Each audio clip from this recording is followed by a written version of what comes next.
Welcome, pod people. Kate here. Today, we're going to talk about seasonal cleansing. So, if you've been following Ayurveda for a little bit, you've probably heard about it. And it can be a controversial topic. Cleansing and detox is something I think we hear about a lot. You hear about it in relationship to Ayurveda. Seasonal cleanse is an important part of an annual rhythm in the Ayurveda health regimen. So, today we're going to talk about what that looks like, how to do it, when you might not want to do it, and how it works. So, if you've been curious about why Ayurveda is talking about seasonal cleansing all the time and the food that we use during a cleanse called kitchari, don't go anywhere because I'm going to explain all of this in just a moment. Welcome to Everyday Ayurveda with Kate, a podcast that translates ancient wisdom for modern lives. I'm your host, Kate O'Donnell. I've been living and teaching Ayurveda, India's traditional medicine, for over 25 years, and I've authored 4 best-selling books on bringing Ayurveda practices into our lives. If you're tired of battling digestive issues, hormonal imbalances, menopause symptoms, or are seeking a deeper spiritual connection and purpose, you're in the right place. This podcast is for you, offering practical, accessible advice to help you heal through diet, optimize your daily routines, and enhance your overall well-being. Follow this space for insights on a diet that heals, strategies for better digestion, sleep, hormone health, and direction for finding a deep sense of meaning and purpose. Join me, my pod people, for this empowering journey into self-care and self-discovery. Together, we'll explore how to bring balance and vitality into your everyday life. Let's do this. Okay, friends, where to start? It's seasonal cleansing has been a really big part of my journey with Ayurveda. It's an absolutely integral part of how I stay feeling good.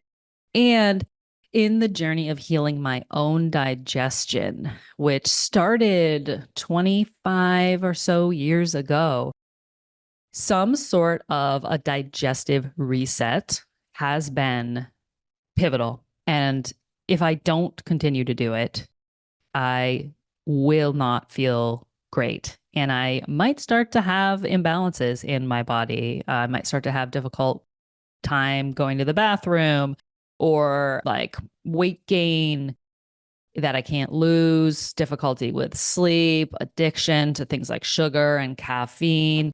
And the list goes on, honestly. And allergies, oh my gosh, don't even get me started. We'll have to do a pod on allergies. I have learned so much since moving to the lovely state of Maine about allergies, and I don't have them anymore, but I sure did for a while. And seasonal cleanse is definitely part of how I manage those as well. So when you're sort of you're reading your Ayurveda books, you're reading the texts, and you're reading about sort of like, all the great things that we do to keep the body warm and moist in a dry season or cool in a hot season.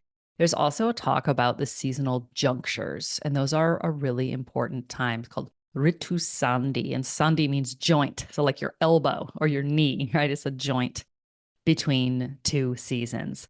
And in the North American climate, we sort of have a fall and a spring joint or juncture that seems to be most important. So you'll see me offer and you'll see me do a spring community cleanse and a fall community cleanse. Community just means I get a bunch of people together, we do it together, because it can be a really hard thing to change your diet and to change your sort of productivity and energy levels for a week when no one around you is doing that. So I find if we do it as a group and you're supported, it's just a lot easier and goes a lot smoother for folks.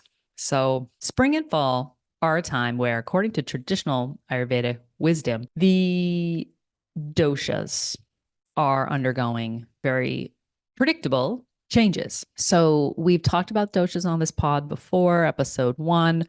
And the doshas are groupings of qualities in the body that have a tendency to make trouble when they get out of balance. So, vata is a combination of sort of dry and rough and cold and light qualities. So, it gives you dry skin and dry poops and makes you feel a little ungrounded mentally as well as physically. The pitta dosha, that one's hot and oily and can make you feel irritated and inflamed and have acid indigestion or acidic hot poops. Kapha is a grouping of qualities that are heavy and dense and moist and a little bit sticky. So if kapha can make you feel a little sluggish, a little slow, a little mucusy, not so hungry, not great appetite, not great metabolism. And so because of the qualities in our environment, there's times of year where it's sluggish out there and it's moist and heavy, like kind of, I think of like a wet, damp spring or mud season. And there's a time of year where it is hot and potentially oily. And some of you are going to have a hot and dry thing going in your climate. Say if you live in like Arizona, those of you down in Florida and some of the southern states, you're going to find that you have more of a moist, oily, hot thing going. That's your summer. That's your summer weather. And that's when the pitta is sort of on the rise. And then the dry and the cold time that starts in the fall and goes through the winter. And once you turn your heaters on in your house, things do really get dry. And so that is the cold, light, dry time of year is fall and winter. So the way that Ayurveda describes the seasonal juncture is, for instance, if we look at summer into fall, so the juncture here that we're talking about is when summer changes into fall. And so the heat has accumulated in your body over the last season, over the last number of months. And that pitta dosha sort of maybe has a little bit more of itself hanging around in your body. And in the fall, things start to dry out. You tend to see some breezes, like the winds come up, when the air is moving more and the air is drier. So we've got that moving, blowing wind air. And imagine what happens if, say, you make a campfire and the wind blows on it, right? You get this sort of like whoosh, erratic fire thing that happens. So that's what's going on in the fall, right? Is sort of the wind is blowing on the fire. So it's sort of irritation of the heat quality. And it can be really kind of irregular and erratic. And you can start to feel kind of dry, kind of maybe suddenly. In other cases, the dry quality will sort of increase for you as we get deeper into fall. And your body wants to basically, when it realizes that summer's kind of behind us and we're moving into fall, your body wants to get rid of accumulated pitta. It wants to get rid of sort of hot and oily qualities. And your body is very smart about that and is totally designed to do that. And yay, it's going to happen, right? There are things that we can do to make that easier for the body, make sure that kind of the body can get rid of the excess heat. One of the things we might do is say, avoid things that are really heating at the change of season here. When your body's trying to do this thing, maybe we don't, drink as much alcohol, or we slow down on the coffee.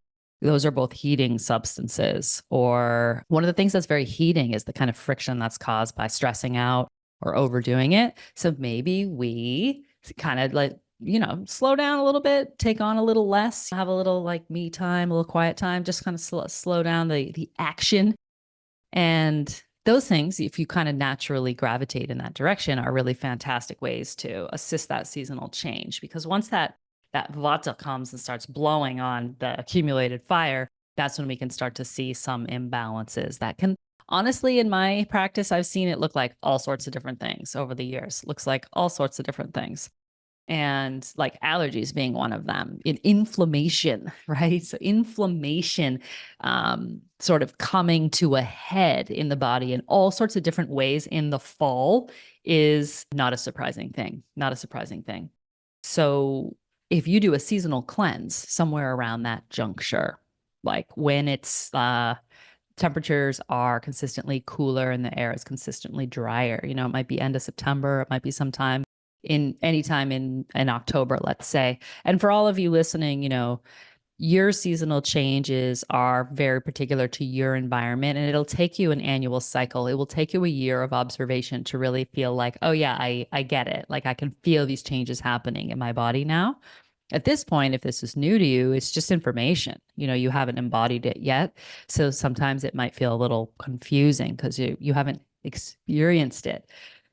That being said, doing some sort of a cleanse, which I'll describe in the fall, in around a juncture in your own climate can only be a good most of the time, can only be a good thing if it's done gently.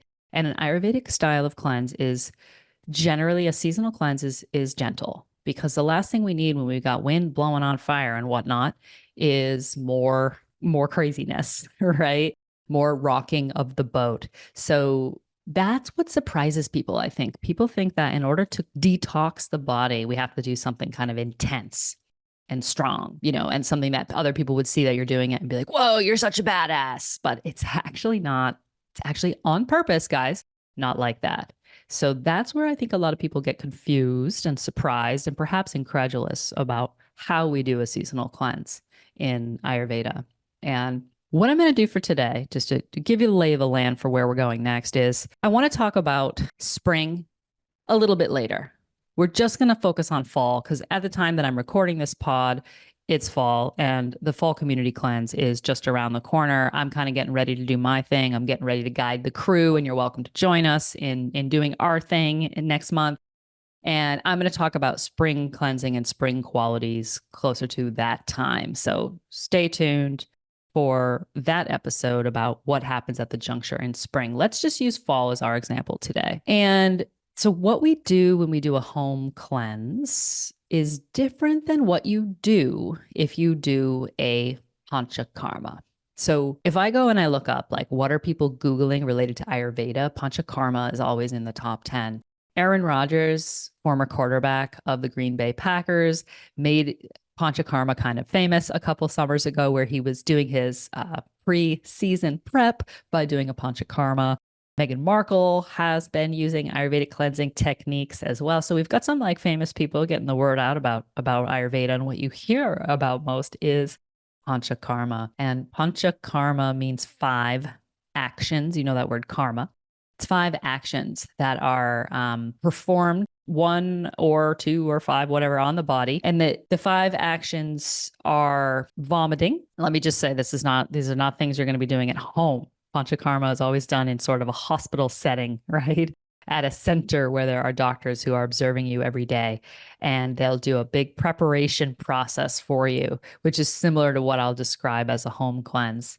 The preparation is where we sort of get the body ready, we get the doshas ready to be sort of removed, excessive doshas to be removed from the body. That's what panchakarma is for. And we might do that by vomiting. We might do that by purging, so meaning we kind of make you poop a lot. We might do that through the nostrils. So there is techniques of nasya where we can sort of clear the head. So anything that's going on in the head, sinuses, also with the mind, we might use a nasya for that. And there is bloodletting. Bloodletting could be leeches.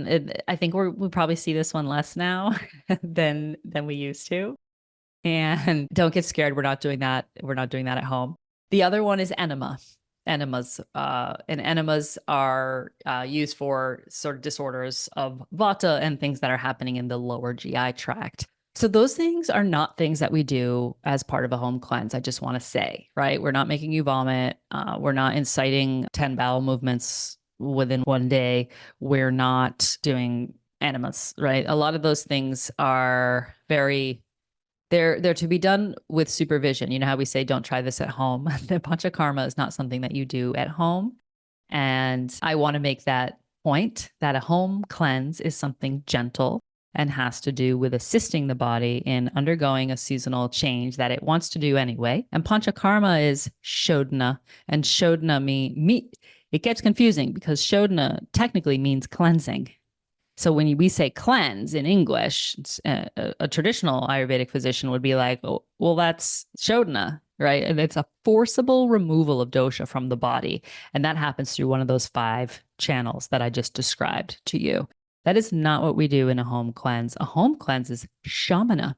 Shamana, unlike Shodhana, is a calming or a sort of palliative action on the doshas. So imagine you got a crew of little kids and a box of magic markers and a nice, freshly painted white wall. And these kids are hanging, they're chit chatting, they're starting to get a little excited. They start to get excited, and some more kids come in and thinks the energy's growing, and they're woo, and then they start looking at the markers. They start thinking, yeah, what are we gonna do with these markers? They start drawing, you give them some paper, and then things escalate. And the next thing you know, you come in and the kids are drawing all over the wall with the markers, and everyone's hooting and hollering, right? Shavana, or a calming of the dosha, would be you start to hear the energy of these kids boosting, right? You see their numbers growing, and you start to hear that their voices are on the rise, or there's more hooting and hollering going on.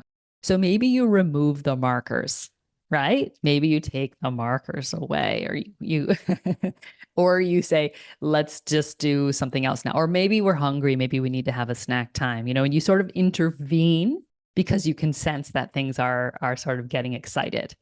That's what shamana is. It's an intervention when doshas are starting to get excitable. And the way that Ayurveda looks at disease process in the body is that when doshas start to get excited, if we don't intervene, or if they don't kind of naturally find their way back to their normal place in your body, they can start grabbing those markers and drawing all over your walls, right? And so once you've got the markers writing on the wall, then you have to clean the writing off the wall, right? And that's your panchakarma. That's the forcible removal of the markers from the wall. Whereas we could have gone in earlier and just kind of de-escalated the situation. That's how I want to talk about seasonal cleansing. That is how I teach it. And that is how I use it in my own body. So when the season's changing, you start to notice some little signs. And it could be a weak link for you that you notice. Like now I have like a drooling sinus. I never used to have that, but now, the past 5 years, I have that sign that comes on for me in the fall. And it's like, uh-oh, like we don't want these seasonal allergies coming back. So like once I start to feel that things are irritated, in my throat, or my nose wants to run, I'm like, uh-oh, we're getting there. We're within the next couple of weeks, we need to kind of address this. So you might have, it might be your poop, it might be your skin, so many different ways in different bodies that the seasonal trajectory, the seasonal imbalance can kind of show itself. Some of you may just kind of cruise right through it, and just be in this very smart, healthy body that just loves to do seasonal changes. And that's fantastic. If it ain't broke, then don't worry about it. It's not like you're missing something. If there is something, a disorder that's getting to the point where it's bothering you, that's when it's time to remove the markers, right? Or start to de-escalate the dosha that's making the problem, which in the fall is usually going to be pitta or vata. So people with that in their kind of constitution, like myself, tend to, we need to be on our game a little bit more in the fall. So fall cleanse for me is potentially more important than the spring because of my constitution. And so what do we do, right? What is the thing that we do to de-escalate the sort of wind blowing on the fire this time of year? Traditionally speaking, a seasonal cleanse involves a mono diet. So you basically eat something very simple. The food that is used, this is also used as preparation for panchakarma, but the food that's used is kitchari. And that is a combination of mung beans, basmati rice, and ghee and spices. And all of these 4 ingredients have very specific actions on the body that are in the Ayurveda texts described, especially the mung bean and the rice are described as like food that's like safe for daily fare. It's the kind of thing that you can enjoy these things like as much as you want, and they don't cause any imbalances to the body. That's why. That's why we use mung beans, and that's why we use rice, because they do not cause any imbalances to the body, according to Ayurveda, right? Whereas if we're eating, I don't know, hamburgers every day, then we might start to see the effects of too many hamburger qualities adding up over time. So we add the digestive spices, and spices are stronger than food in their qualities and their effects on the digestion and on their sort of pacification or calming of excited doshas. So The cumin, coriander, fennel, and turmeric are the ones that are sort of used across the board and are considered kind of tridoshic and have positive effects on stomach, small intestine, large intestine, and sort of improve the atmosphere in the digestive tract. And you could say that spices are, among other things, a great way to support your microbiome, to get some diversity going in there by eating all sorts of different spices. So these digestive spices go in, we cook them in a little bit of ghee, and ghee is a cooking oil that is considered the sort of pinnacle of oils for its ability to moisturize the body. And like there's a lot of tissues like our nerves and our bones, our reproductive tissue that really crave moisture and need moisture. And ghee is said to be more bioavailable for those deep tissues. So you get enough kind of nourishment going there. And the ghee also then kind of can carry the qualities of the spices deeper into the body. But when we're talking about a seasonal cleanse, for the most part, we're not looking at deep tissues. We're actually looking at digestive tract. So we're trying to get the digestive tract strengthened and into a place of balance. Because Ayurveda teaches that when we have excited doshas in the body, the first place that they get excited is in the digestive tract. So the first place that we might start to see a disease process start was way back when in the digestion. So if we have a regular practice of, say, every 6 months or so, doing a mono diet with some of these supportive foods and spices in it, it allows our digestive tract to remain in sort of an optimal state. And you want to remember that in terms of detox, anything that your body wants to get rid of, like say accumulated pitta, accumulated hot, oily qualities from the summer, if your body's trying to get rid of that stuff, the easiest way for it to get rid of that is through the digestive tract, because digestive tract does not only nutrition, but also elimination, right? So it's kind of pulls out the things that we don't want to be there. The liver does that too while you're sleeping at night, pulls out the things that are in the blood and we don't want that there. Everything ends up back in the digestive tract and you go pee and you go poop, right? And then that stuff comes out. So during a mono diet, we're not disturbing that process in any way. We're keeping things simple, simple, simple so that the body can kind of get rid of things via the digestive tract that don't need to be there. It's that simple, friends. It's that simple that if we say every 6 months or so, eat a mono diet, a very simple diet, and just stay out of the way, especially around the magic juncture, where summer turns into fall and where winter turns into spring. Those are magical times where the body is like primed to get rid of things anyway. If we just do the mono diet at that time of year, you're going to experience better health because of it. There are things that trajectories of disease in my body that might have ripened by now, but I don't even know because I've been sort of vigilant about this routine for so long. And I always feel so much better after I do it that I keep doing it, right? So you're eating this simple food, the kitchari recipe. I got a free one on my blog at Heal with Kate. Go under blog, you'll find a great kitchari recipe. You can cleanse on that. It's in all of my cookbooks. Easy thing to find. The other things you want to keep in mind, however, about doing a seasonal cleanse is you don't want to run around like a crazy person. The idea of the body getting rid of things it doesn't want to have inside it, it's an internal process. So your body's doing all this stuff on the inside, right? On the digestive tract, and the liver's cooking the blood, all this great stuff's happening.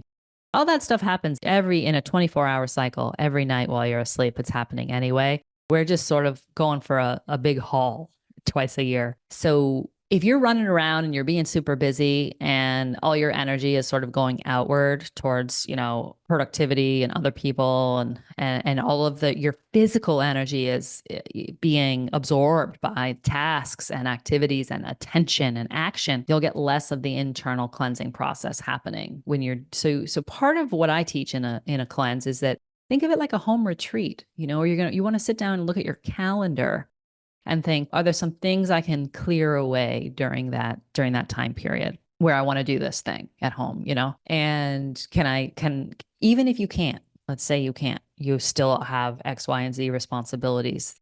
You can also look at the way that you do those responsibilities and say, can I not, can I be easier about it, easier with myself about how I do these things? And just kind of like just try to not freak out. I have to say that to myself like every day. We're doing life here, Kate. Let's just not freak out about what we're doing in every moment, right? It's just a tendency that is still coming in me often, that I just get like really intense about whatever it is that has to happen or has to get done. So it's like, hey, we're going to get done what we're going to get done this week. We're just going to move a little bit slower, where we're going to prioritize sleeping. We're going to really try to get to sleep by 10. That's when that internal cleansing clock just kicks on. We're going to just, really prioritize this internal activity this week. And we're going to eat our meals. We're going to sit down and have our kitchari, right? You probably just want to make a pot in the morning and eat it a couple times throughout the day, 3 times. Sometimes people need it 4 times. Put a vegetable in it for a little variety, not like the kitchen sink, just like a vegetable. One day I do a carrots, one day I do a spinach, just, a little something to feast the eyes on, and you just get through the process, right? And the period of time you're looking at, it could be even just 3 days. Even just 3 days, friends, can change your whole world. Sometimes 5 days, maybe as many as 7, right? If you're going to start doing long things, then you probably want to have some supervision around that. But you could very easily just kind of follow this process for 3 days and see where you end up. The other part of the process that I want to mention to you that might surprise you or seem kind of like, wow, what's that? Is the oil massage. So part of an Ayurvedic detoxification period is a daily oil massage.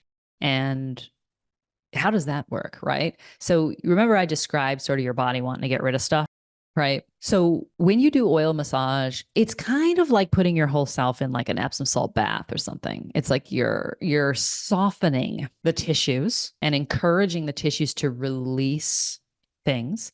You're also opening the channels through which the impurities will flow then into the digestive tract to get pooped out and peed out. So the oil massage, it does kind of move the lymph a little bit when you do self-massage. And the oil, the qualities of the oil, they also soften and dilate, right? So imagine sort of like there's junk in your body and it gets like stuck, in this nook and cranny over here and over there. And so we do oil massage. Day 1, we do it. Day 2, we do it. Day 3, we do it. And we're putting you, I call it the cosmic bathtub, right? We're putting you in this like cosmic bathtub experience where we're really softening and dilating the detoxification channels of the body and just softening those tissues. So when you do the oil massage, take your time. Usually you just use a sesame oil or an herbal oil, like a bata oil or a pitta oil. If you're running really hot, you might prefer to use a coconut oil for this, but you kind of coat the body with oil. You can do the face, you put it in the nostrils and you put it on and in the ears. Not like a crazy amount going up inside your head, but just, you also want to moisten those passages.